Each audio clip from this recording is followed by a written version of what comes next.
Hello, everyone. Welcome to another Nephrology VMR. Today we have Dr. Richard Snyder discussing another nephrology case with us, and we're gonna have Himun presenting a case to him. We're gonna have Vinny doing teaching points and Simi doing scribing. I would like to ask our case discussing Dr. Rich. Would you like to say hello? Yeah, hi. Good evening. It's great to have another session. My goal is to try to do one or two of these a month, and just great to be back with all of you. You're all exceptional, and look forward to the discussion tonight. Awesome. Thank you very much for being here with us. And He Moon, would you like to say hello? Yes, I'm very honored to present this case to Dr. Rich. I learned so much about nephrology from him, and I'm actually currently on rotation where I'm continuing to learn extensively about nephrology from Dr. Pervez. So I hope you enjoy this case. Awesome. Vinny and Simi, would you like to say hello? Hey everybody, super excited for Dr. Richard discussion. Let's go. Hello everyone. Very excited for the nephrology VMR and to learn from Dr. Rich. Really looking forward to the case and discussion. Fantastic, guys. Thank you very much for being here. Simi, once you put up the whiteboard, we can go ahead and get started.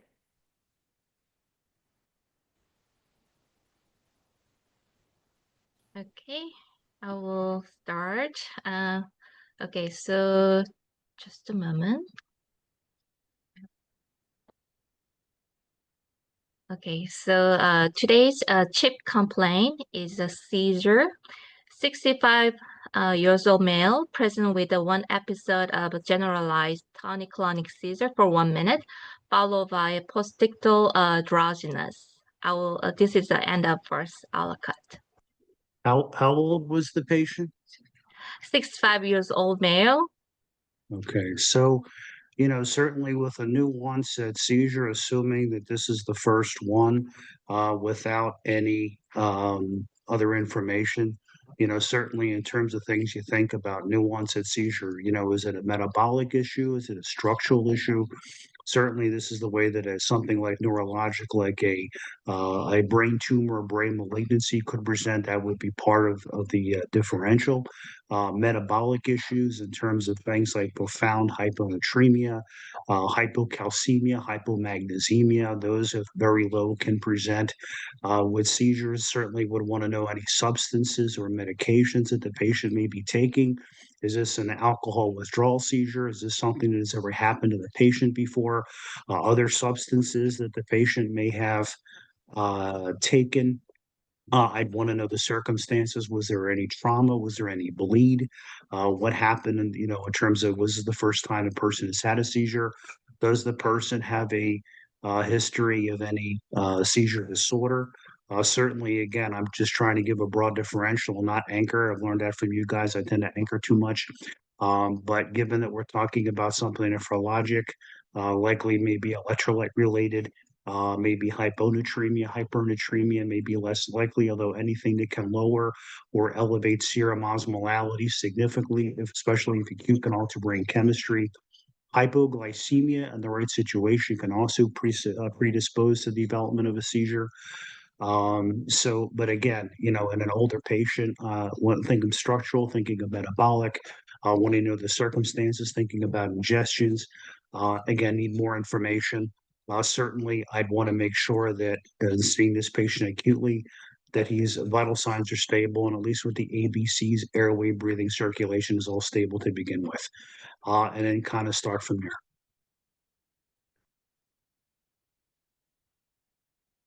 So let's go to the next aliquot. Okay, great. Okay, so on the following day, he developed fever, cough, shortness of breath, pleural chest pain, and decreased breath sounds with a crepitation in the right lower lung field. ROS denies weight loss, nausea, vomiting, diarrhea, or and headache. And also he also complained of abdominal bloating. Past medical history, he had a stroke 2019, depression, and he's taking medication fluoxetine. And social history, family history is not known. Social history, he has a heavy alcohol drinking, and there's no allergies. Okay, That's the end of second cut.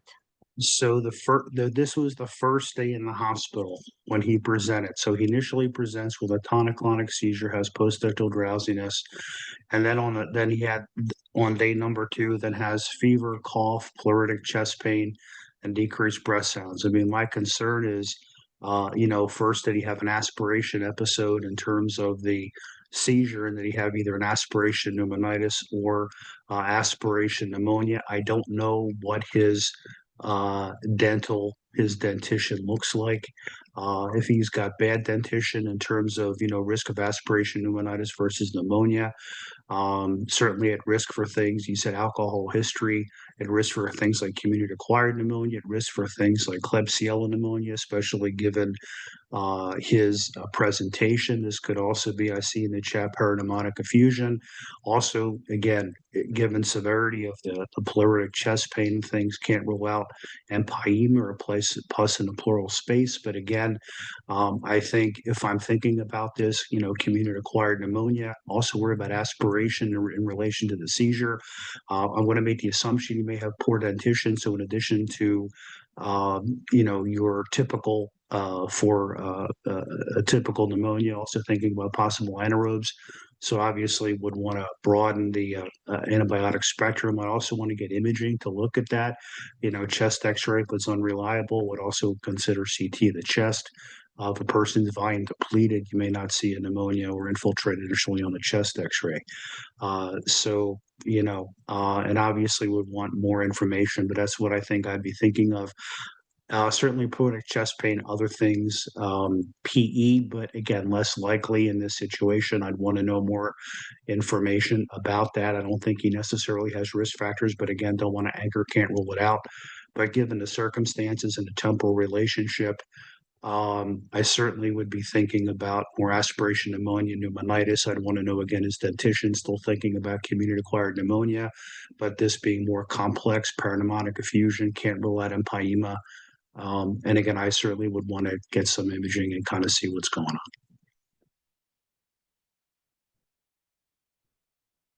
So this is so amazing. We have only one person to explain everything, but it's so much, a lot of knowledge. It's amazing. Thank you so much, Dr. Rich. And I will go for a vital sign. The temperature is 38.5 Celsius. BP is 140/85. Respiratory rate is 24, and heart rate is 95. SpO2 is 96% on room air. In general, drowsy but arousable. Pupil is 2 millimeter, equal and reactive bilaterally. And HENT, mucous membrane moist, no JVD, CB, no peripheral edema, no murmurs. Respiratory decreased breath sound at the right lower lung field. Abdominal distended, no guarding or rigidity. Neuro, no meningeal sign, and also no focal neurologic and cranial nerves are intact. Is the patient alert and oriented? What is their mental status? So mental status is like drowsy but arousable. It can recognize people and like places, but time-wise, a little bit confused. Okay. The patient, I just want to go back a little bit to, and there was a couple questions in the chat I want to answer. The patient had a stroke in 2019. I keep thinking about this as a nephro case, but there's general medicine here in terms of things that need to be further addressed. So again, I don't want to just narrow things and talk about nephrology. Let's talk about some of the issues here. When he had the stroke in 2019, what was his baseline after that? Did he have any residual deficits? Did he have any residual deficit, residual slurring of speech, aspiration, and what was the nature of that stroke? Actually, stroke was not really like a severe. It was just he was like having a little difficulty of speaking, but it came back. Everything came back. So I guess it's more like a transitional. Okay, so he regained function after the stroke. Okay. Yeah. Mm-hmm. And in terms of medications, he's only on fluoxetine. That's an SSRI. A main side effect of that is hyponatremia, secondary to SIADH. Part of what I do for a living, I also teach pharmacology. So that, fluoxetine is metabolized by CYP2D6. So medications that would be affected by that or slow that down could increase the risk of that toxicity. Again, it's just something that I just happen to be aware of with the pharmacology class I teach. History of alcohol drinking, I at least want to make the assumption, is he actively drinking now? Is there a history of active alcohol use disorder? I think he's actively drinking still. Okay, all right. So, and again, certainly in terms of if there's a prior stroke, depending on the severity of the stroke, that could certainly be a focus for a seizure. I'm not saying that it is here, but certainly you'd want a little bit more of a history. Now, looking at these labs, and then I want to talk to you a little bit, certainly. So he has a fever. He has tachypnea. So certainly with a fever and tachypnea, he's meeting criteria for sepsis. His respirations are 24 per minute. Blood pressure is 140. Is that 36.5 or 38.5? That's 38.5? 38, Okay. 38.5. So he's not hypoxemic, but certainly, again, I have to make, that he's ill appearing. Now he's drowsy but arousable. That could certainly be from a confusion from a septic encephalopathy, certainly in a setting of a seizure. He's also postictal. I don't know if he had gotten anything in the emergency room when he initially came in, if he was given anything to treat the acute seizure. I'm not sure if they did anything else in the emergency room. This could certainly be because he's postictal, although is this physical exam from day 2 of admission or day 1? This one is day 1. Day 1. Basically, it's Okay. about day 1, and then he was a little bit I think it's because of still like from the seizure, and Okay. also the like he's having all those fever and all those like having like the infections. Yeah. So in terms of the drowsiness, things that you think about, just to recap, first, he had a seizure. Could he be postictal from that? Second, don't know the circumstances surrounding the seizure. Could he have had, especially with the history of alcohol use disorder, if he's actively drinking, could he have had head trauma? Could he have had a subdural hematoma? In terms of, what surrounded that, certainly sepsis, acute encephalopathy from that. If there's any other electrolyte abnormalities, that can also do it. So there's multiple things here in terms of, and also don't know of any other substance he may have taken at the same time. He has decreased breath sounds at the right lower lung field. And again, with aspiration, there's 2 major areas of the lung that you normally see that. One is the superior segment of the right lower lobe, and the other one is the superior segment of the left upper lobe. I believe those are the 2 main areas. So again, certainly that matches. Abdomen, he has no meningeal signs, but he's drowsy but not arousable. In terms of this, I would want to stabilize the patient. I would get cultures. Can you tell me about his dentition? Did his mouth, what was, yeah. I think he If doesn't have you're any pure, problem with the dentition. all right. So the mouth was not black when you looked in his mouth. It didn't look like, you didn't have poor old dentition. If you're a purist, certainly if there is dentition and the oral dentition is decent, again, aspiration pneumonia versus aspiration pneumonitis.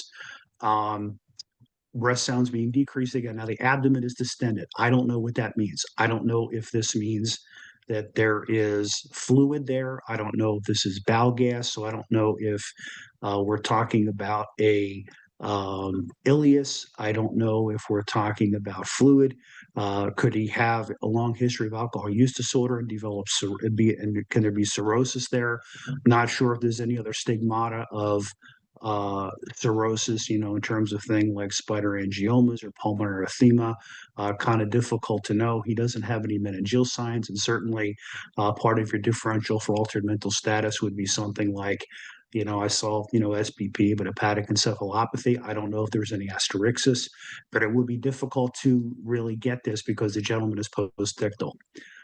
So again, there's a lot of things that could present.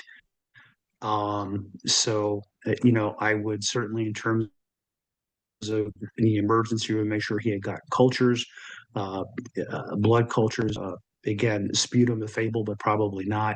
And after that, probably start him on antibiotics. Someone was talking about antibiotics.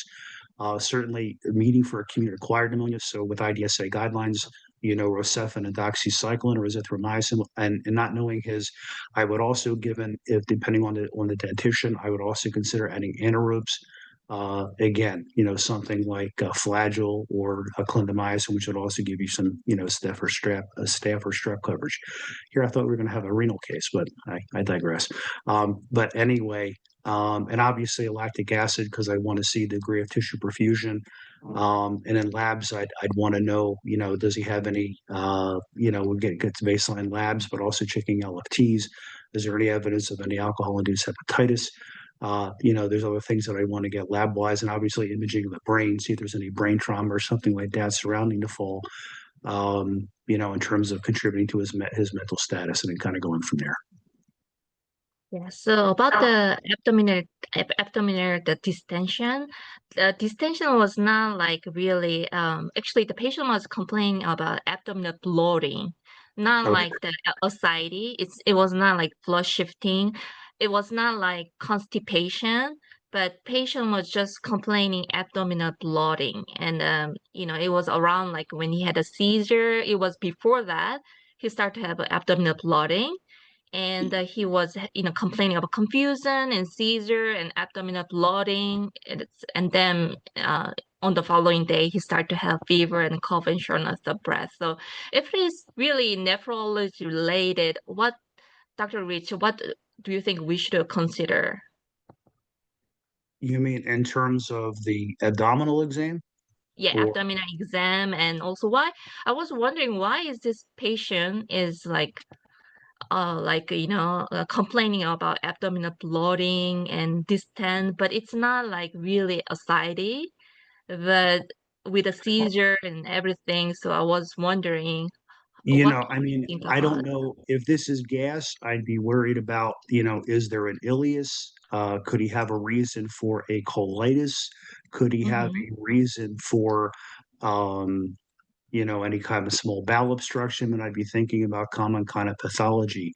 Certainly with the situation, if there is fluid, even if it's not full tense ascites with bulging flanks, and, could there be enough that he could have possible SBP? And I would still be thinking about that in terms of my differential diagnosis. And I think treating for that prophylactically, not knowing any history, given the change in mental status, would not be unreasonable in this patient. Again, I don't know if there's cirrhosis or not. It really depends on the exam. If there's any tympany, how much is fluid? Is there shifting dullness? Is there a fluid wave? It doesn't sound like that there is, but certainly in a setting of sepsis, I mean, certainly, you get increase in sympathetic tone with like a fight or flight reaction. It doesn't, certainly getting certainly getting like a ileus would not be unreasonable. Other things, I mean, could it be hypotensive and have something like mesenteric ischemia, checking the lactic acid level? But I think certainly with the unique presentation that he has, I think right now the abdominal exam, I'd worry about SBP. I'd worry about things liver. Could he have hepatomegaly and some pain or discomfort because if he has acute alcoholic hepatitis? Is there any trauma? Did he have any abdominal trauma from the fall? Could he have a splenic laceration? Could he have retroperitoneal hematoma, something like that?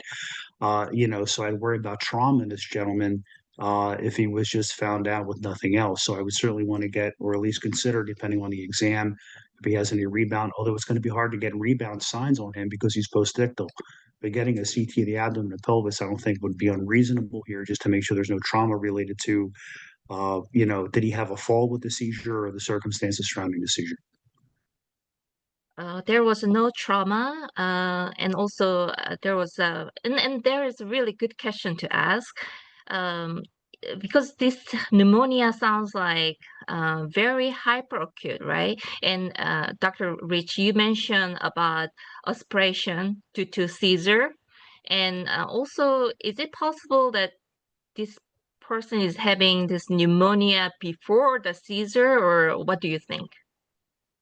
I think everything is happening acutely. I can't rule out that he may have had a possible septic picture or something initially. Could he have had something? But I do think that, at least need to consider when at the time of the temporal relationship that he could have had an aspiration event, especially um, with the acute chest pain and things like that. Someone asked in the about diffuse alveolar hemorrhage. I guess if this person has a history of cirrhosis, has a history of um, being on any kind of a blood thinner, usually it'd be more diffuse, and I would expect more a diffuse lung exam. This person only has, in the right lower quad in the right lower lung field, and usually when I've seen someone with this, again, usually it's in a setting of something like antiphospholipid antibody syndrome, pulmonary renal syndrome, Goodpasture syndrome, where they would have hemoptysis. Usually it's more diffuse and more focal. We're not kind of getting that flavor here, and on a physical exam, we're just seeing decreased breath sounds in the right lower lung field. When I've seen diffuse alveolar hemorrhage, I mean, it's usually been one patient with antiphospholipid antibody syndrome that was diagnosed on Coumadin, another one were in the setting of pulmonary renal syndromes. One was Goodpasture syndrome, the other one was lupus. And the question at the time was it lupus or was it, GPA? So, but I would have expected more of a diffuse lung exam, hemoptysis, and more degree of hypoxemia than at least what this patient is presenting with, was certainly a great thought. And certainly we all realize that this patient is very sick. Amazing. Yeah, amazing discussion. Thank you so much. I will go for the next allocate. WBC was a 12, neutrophil was a 70%, and hemoglobin and hematocrit and platelet was within normal limit. Sodium was 116, potassium was 3.5, chloride is 93, HCO3 23. What will be your next step? What's the glucose, first of all? Okay, glucose was 180. Okay. So here's my question. Is this sodium when the patient first came to the emergency room? Or what was the time course of when the patient presented to the emergency room that you have this initial lab? The initial level was sodium was 116. Okay. So, in a person who's presenting with symptomatic hyponatremia in a setting of a seizure, this is the big thing where the indications for hypertonic saline. And actually the recommendations over time have changed a little bit. So if you're seeing this person and they're calling me, the first thing I'm going to go down there and see the patient at bedside. But what I'm going to do is, in addition to having the patient get a CT scan of the head, making sure at least giving them 100 cc's of an aliquot of 3% saline, because your goal at this time for symptomatic hyponatremia is to bring that acute serum sodium level up by at least 2 to 3 milliequivalents to kind of get them out of the danger zone. And then your goal over 24 hours is for that sodium not to go up by any more than 4 to 6 milliequivalents. In a 65-year-old gentleman, certainly in a female, those who are at higher risk, we may even talk about more like the lower end of that. It used to be, 8 to 10, then it was 6 to 8, but the more general is like 4 to 6 milliequivalents over 24 hours. But I would certainly be giving this person 100 or 150 cc's, 3% saline. The goal is to bring them up to 118 to 119 over a couple of hours, and then get serum sodiums every 2 hours, get this person in an ICU, and then kind of watch their mental status. I'd also be getting a CT of the head at the same time. Now, individuals, females, especially, so there are people who are certainly at risk for developing a worsening hyponatremia. One is females greater than males. Second is if there's a history of alcohol use, because what happens at baseline, history of alcohol use, assuming that there's a history of a chronic liver disease or chronic cirrhosis, or at least some degree, you would they can also have like a vasogenic edema or increase in cranial pressure at baseline. And the other aspect is if someone has hypoalbuminemia, they're also at increased risk for complications of worsening hyponatremia. Now, the question is, what's the differential of this low sodium? Is it beer potomania? Is it hypovolemic hyponatremia? And in those situations, when you give that patient solute, you're going to get an acute rise in that serum sodium level. So, in addition, you're getting a serum osm, you're getting a urine osm, and a urine sodium. And that's kind of really important. Now, I recognize that if this patient came in and they had a normal mental status, one of the things that I often hate is when they call me, or let's say they call anybody to admit the patient may have already gotten a 1 liter saline in the emergency room. So I'd also want to know what he had gotten in the emergency room after he had gotten the initial serum sodium of 116, because then I would want to repeat before I did anything. But if you're asking me, and this person with a tonic-clonic seizure who's presenting with symptomatic hyponatremia, I'm at least going to give them 100 to 150 cc's of 3% saline. Now,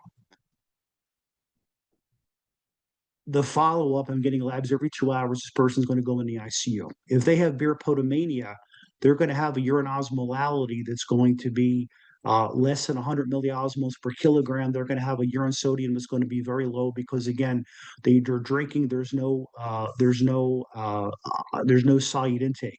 Their sodium levels are going to rise. If this person presented had a normal mental status, I would just have done fluid restriction, a little bit of saline, and going from there.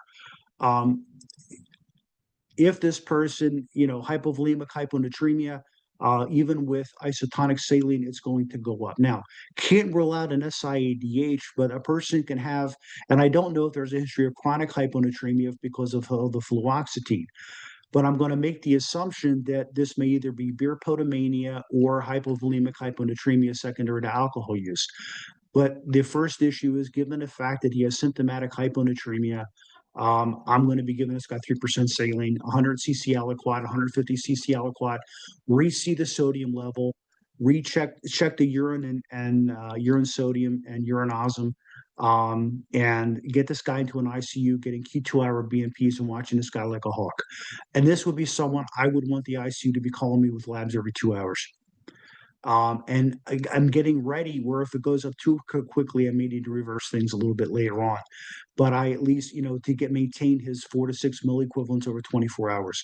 But I need to raise him up quickly, and this would be an indication for 3% saline. Okay, as you wished, a 3% saline was given, and the test I'm going to talk about a little bit more. So the test that we did was BUN creatine for the kidney function. We was within normal limit, and the liver function test for hepatic encephalopathy or anything that can cause the patients. So we checked, and the liver function was within normal limit, and total protein and albumin was within normal limit, and also pseudo hyponatremia we have to consider. So lipid panel was done within normal limit, and uric acid was a little bit low, and serum osmolarity 254, urine osmolarity 537, and urine sodium was 119. And also we are thinking about thyroid and cortisol level too for adrenal insufficiency, and thyroid also can cause hyponatremia. So we checked that, and that was within normal limit too. Okay, so this is true hyponatremia. Normal serum osmolality is 280 to 300. So the serum osmolality is 254. So this is true hyponatremia. Here's the thing: a serum osmolality at different hospitals, they don't come back stat.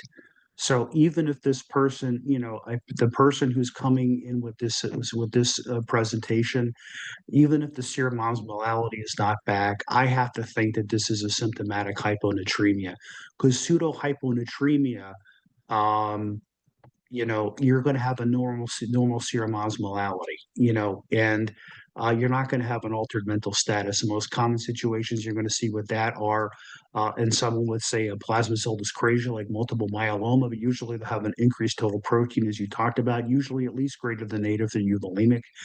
And also, situations like hypertriglyceridemia with triglycerides greater than 1,000, or even hypercholesterolemia, where you have something like a familial hypercholesterolemia, where you have high cholesterol levels, can do it. The other case that I've seen where you have pseudo hyponatremia is, remember, a total protein. You could have a monoclonal process or a polyclonal process.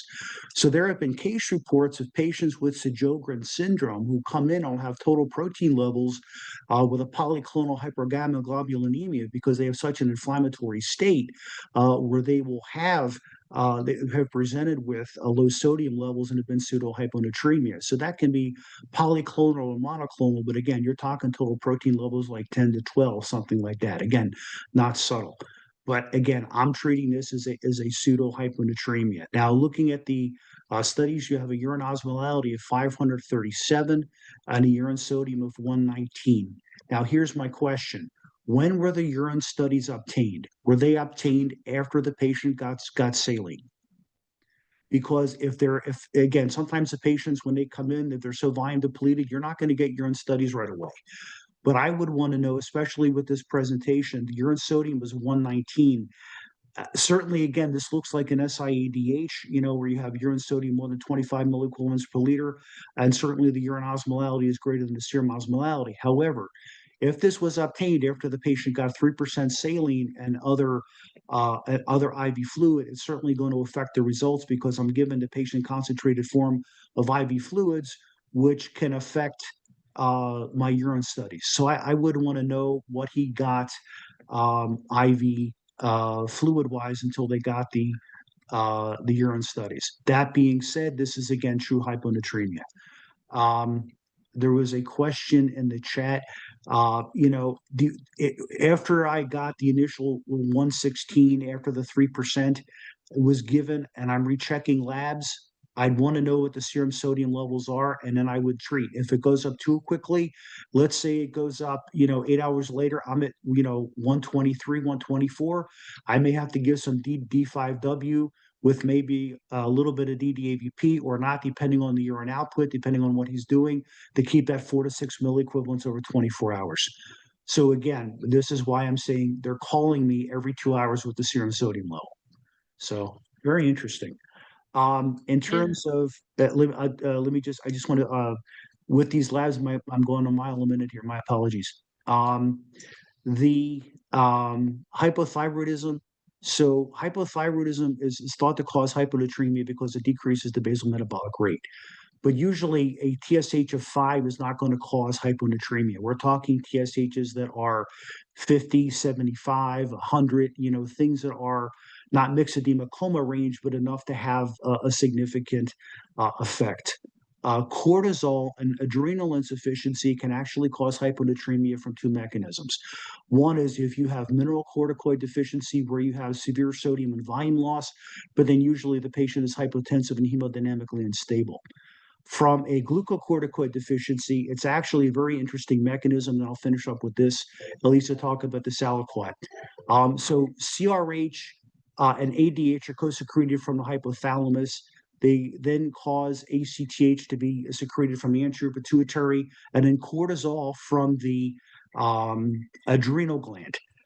If you have adrenal insufficiency, you lose that negative feedback where you have CRH and ADH produced, and and usually it's considered to be part of a euvolemic hyponatremia, as is SIADH, thyroid and adrenal function. And the one thing to know is, if you're talking about an SIADH, you have to rule out renal disease, thyroid, and adrenal dysfunction before you can call it that. So certainly this meets urine studies for an SIADH, but again, I would want to know how far after The patient got IV fluids, especially 3% before these urine studies were drawn. Sorry if I'm going off the tangents. There's a lot of comments, and I'm just um, my concern is that, in terms of why this guy had the seizure, hyponatremia plus or minus, I'm still concerned about possible alcohol withdrawal seizure, in terms of the two together that may be contributing. So that's at least for this aliquot. So after the 3%, I would get him in the ICU, obviously treating him for the pneumonia. I'd want to get CT imaging of the chest and the head, and then might as well do abdomen and pelvis, because this a questionable trauma. And antibiotics, get this guy in the ICU. Let me see what a lactate level is, and then see what his neurologic exam is going to do. I would follow BMPs every 2 hours, and again, they're calling me. And in terms of what he would need, I would see what his labs are in 2 hours. If he needed hemodynamic support, I'd be doing some albumin, because that requires a minimal colloid load, and I'd be giving him like intermittent fluid boluses that I would need to support a blood pressure until I got a repeat sodium level back. Sorry, I'm off on a tangent. Go ahead. Yeah, amazing discussion.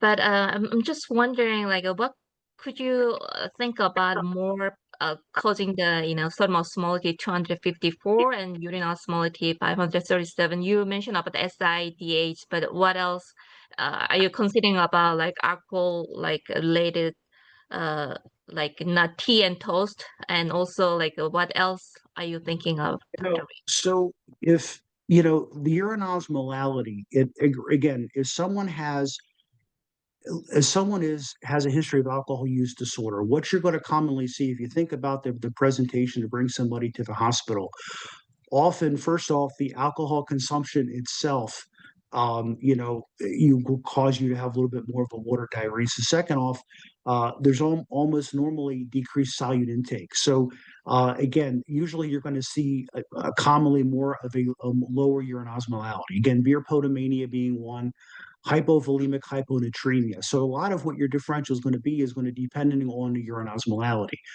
Beer potomania, you're going to have a urine osmolality, usually 100 milliosmoles per kilogram or less.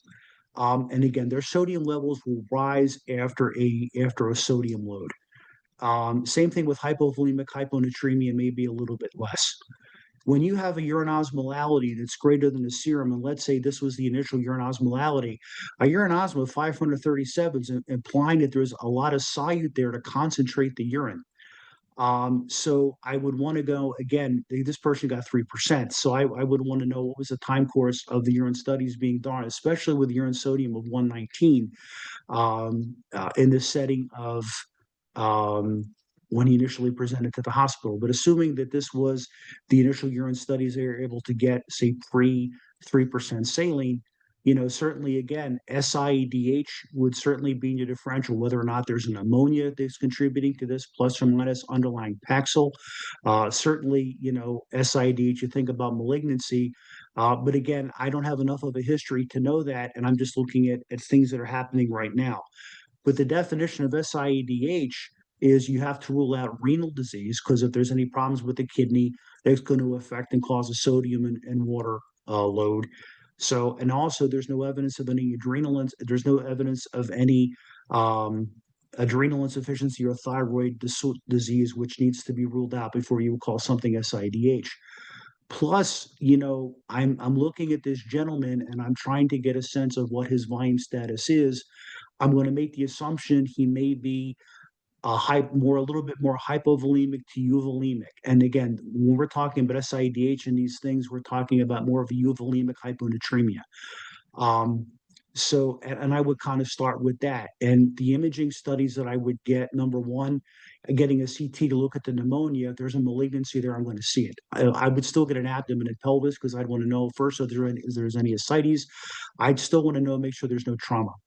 And also a CT of the brain, given, again, how he presented just with the alcohol use disorder and seizure, just again to make sure there's, no structural disease, no bleed, no hematoma, no hemorrhage, things like that. So kind of going from there. Yeah, I have two questions to ask you. One is, if this one is like high urine osmolality and high urine sodium, in nephrology, like about using diuretic or linear tubular acidosis can cause this kind of symptom is the number one question. And if it's SIADH, what will be the cause of this patient having this much hyponatremia? I think that there is likely more. My gut feeling is that the urine studies may have been drawn, especially with the urine sodium of 119 after the patient had gotten 3%, or at least it may have played a role at the time that it was being drawn.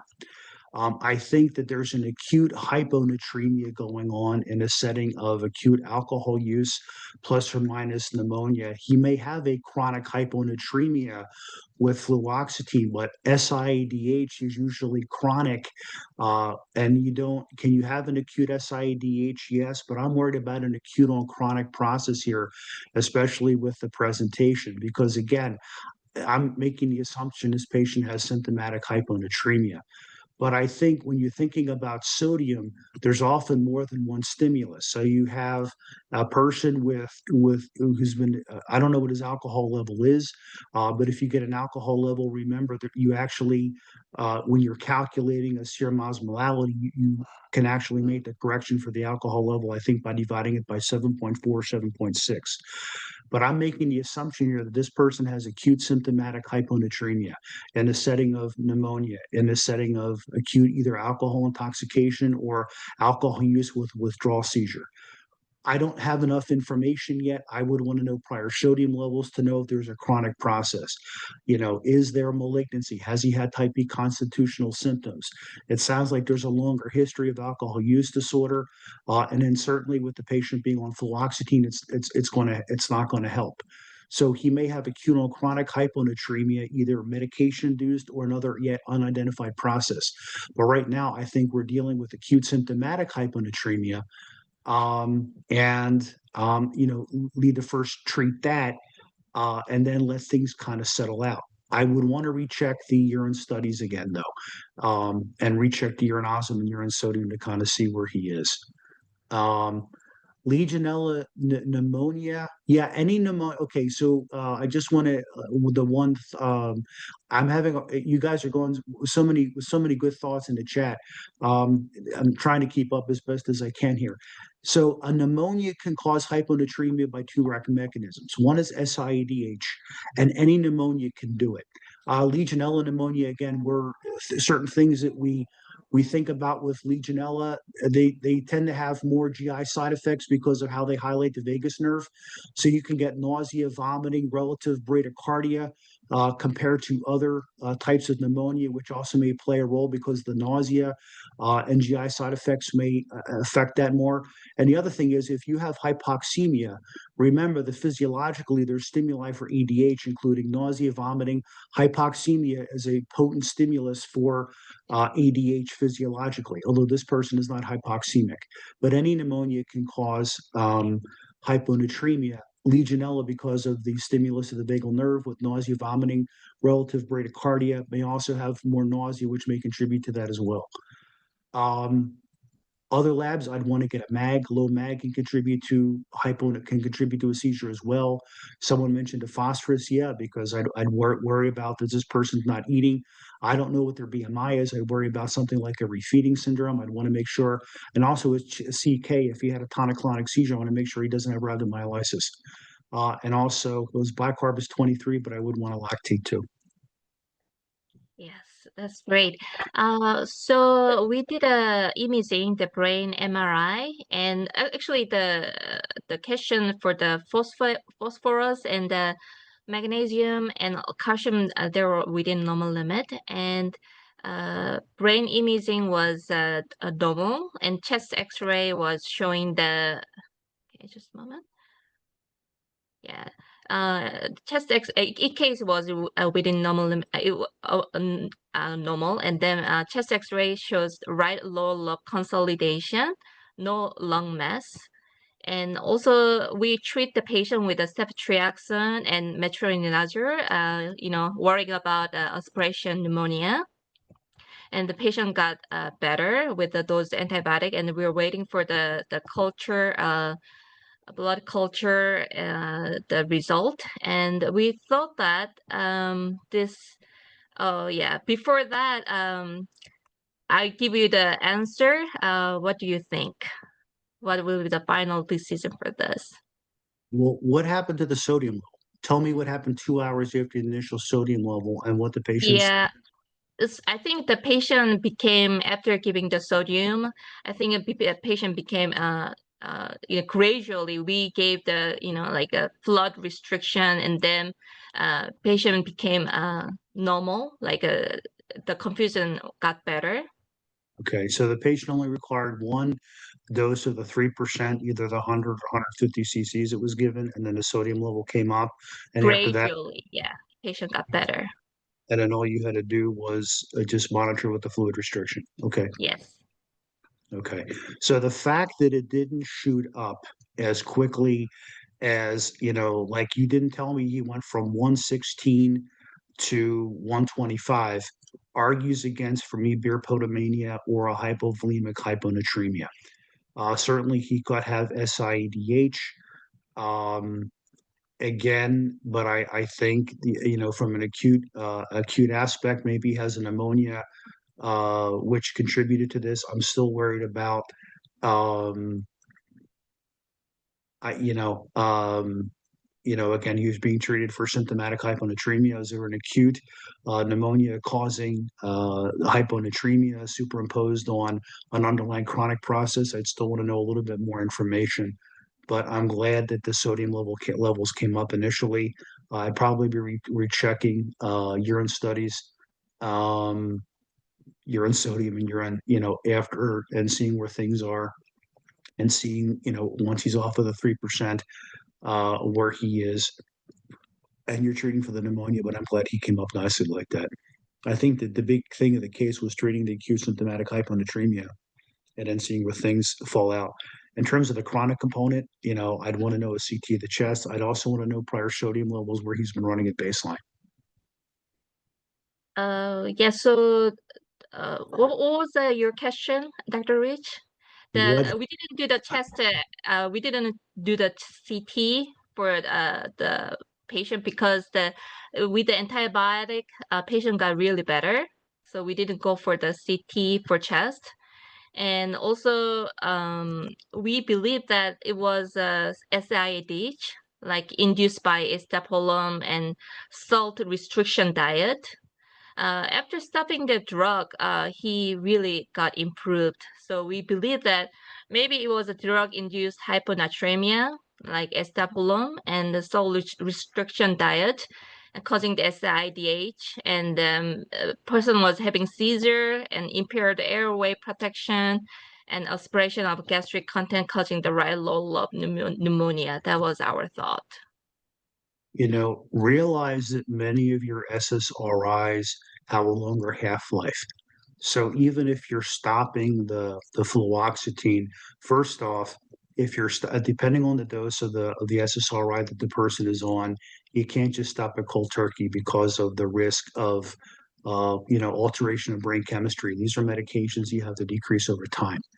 Second, all the Zoloft, I think, has the shortest, or sertraline has the shortest half-life. That being said, when you stop it, it's still in their system for a few days, if not longer, depending on the medication that you're talking about. So even though you stopped it in the hospital, it's going to take a while for it to get out of his system. I think, yeah, certainly you can have a chronic SIADH from an SSRI, and that class of medication has been known to do that. And maybe there's an acute component from a pneumonia, but the question is, if the person's been on the fluoxetine for the long period of time, what changed? Was there an increase in the dose?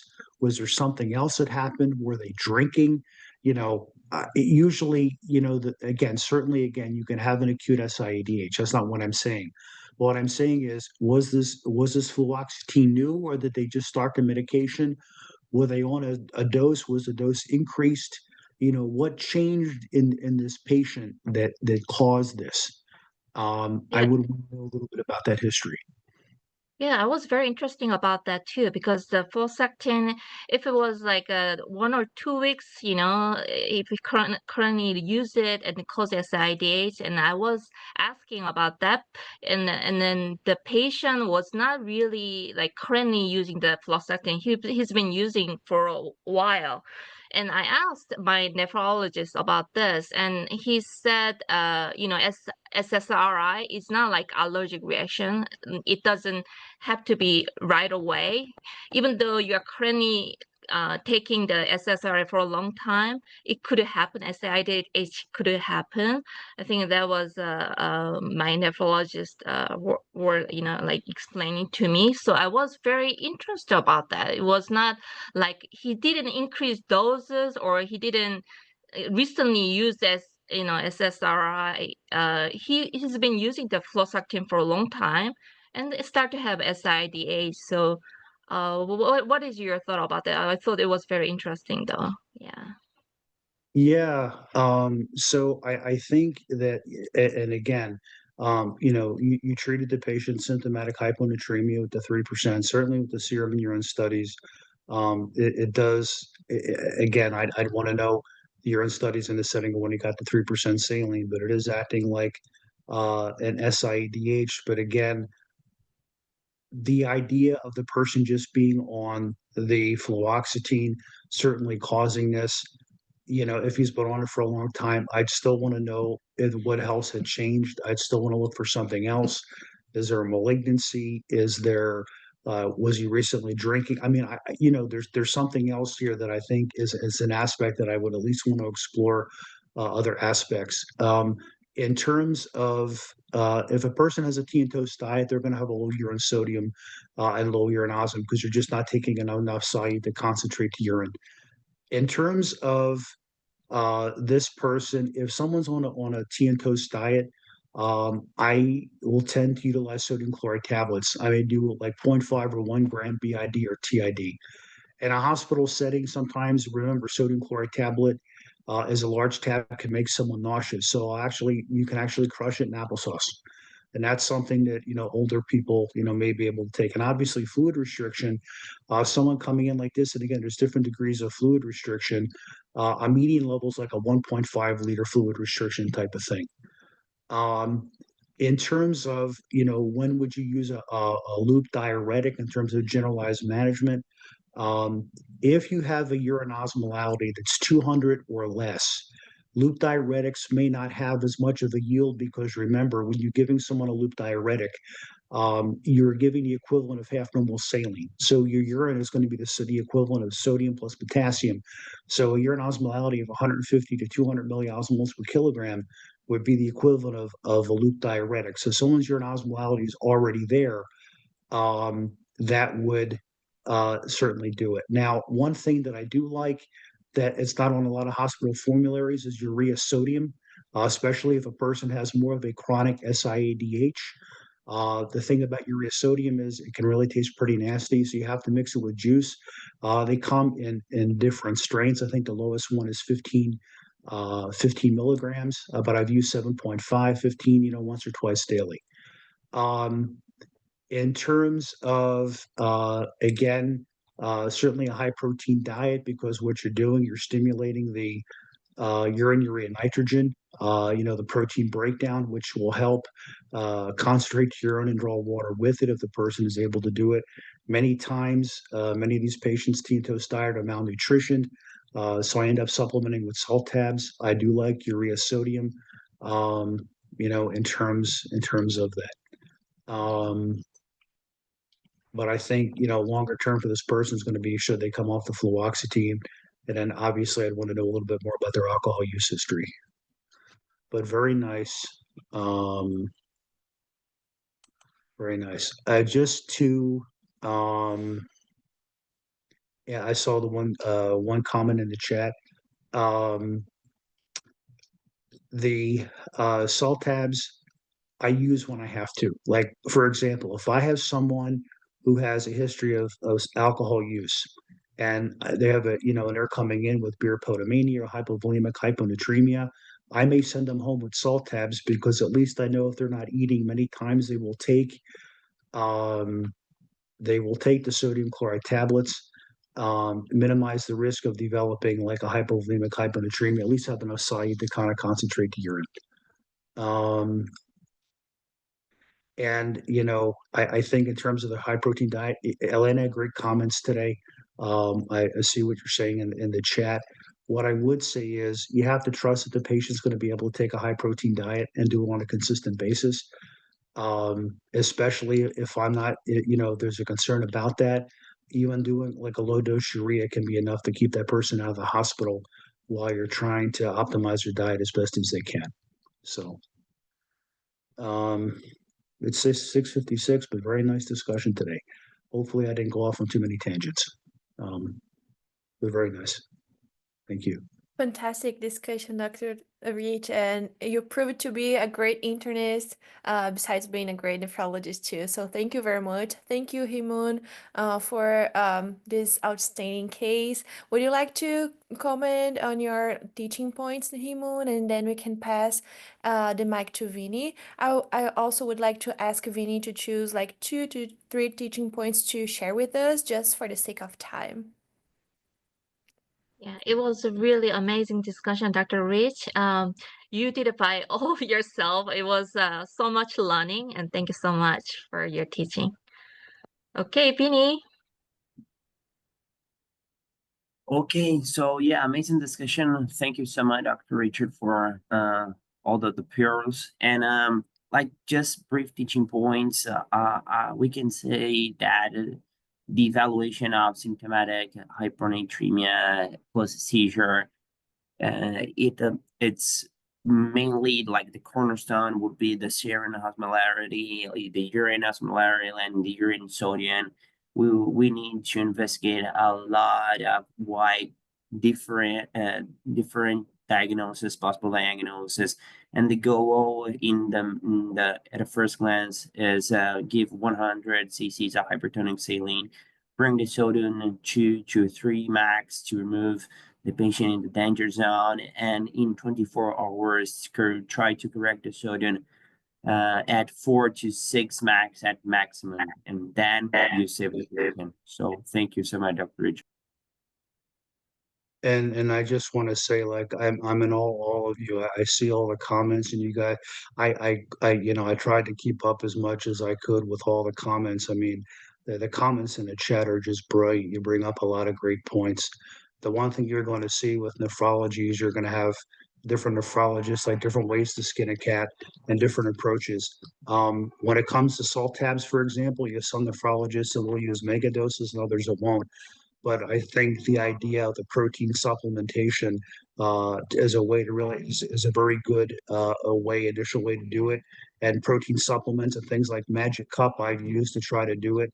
But sometimes it still may not be enough. But again, great discussion, and thank you so much, guys.